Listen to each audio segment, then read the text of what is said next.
லெபனானில் ஹிஸ்புல்லாவிடமிருந்து கைப்பற்றப்பட்ட ரஷ்ய ஆயுதங்களை யுக்ரைனுக்கு வழங்க இஸ்ரேல் முடிவு செய்துள்ளது. இஸ்ரேல் மற்றும் யுக்ரைன் இடையேயான இருநாட்டு உறவுகள் குறித்து இஸ்ரேலின் வெளியுறவுத்துறை அமைச்சர் ஷரன் ஹஸ்கல் மற்றும் யுக்ரைன் தூதர் எவென் கொர்னிக்சுக் ஆலோசனை நடத்தினர்.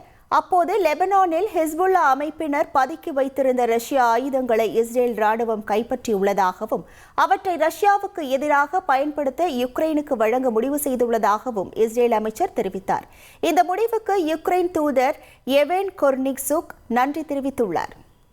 இஸ்ரேல் ராணுவ தலைவர் ஹெர்சி ஹாவேலி தனது பதவியை ராஜினாமா செய்வதாக அறிவித்துள்ளார். இஸ்ரேல் மீது கடந்த 2023ஆம் ஆண்டு அக்டோபர் 7ஆம் தேதி ஹமாஸ் பயங்கரவாத அமைப்பு திடீர் தாக்குதல் நடத்தியது.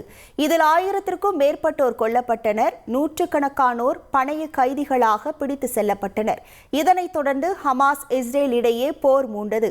தற்போது போர் நிறுத்த ஒப்பந்தம் அமலுக்கு வந்துள்ள நிலையில் இஸ்ரேல் ராணுவ தலைவர் ஹெர்சி ஹாவேலி 2023ஆம் ஆண்டு அக்டோபர் 7ஆம் தேதி நடந்த தாக்குதல் மற்றும் பாதுகாப்பு குறைபாடுகளுக்கு பொறுப்பேற்று தமது பதவியை ராஜினாமா செய்வதாக அறிவித்துள்ளார். செய்திகளை உடனுக்குடன் தெரிந்து கொள்ள உடனே சப்ஸ்கிரைப் பண்ணுங்க.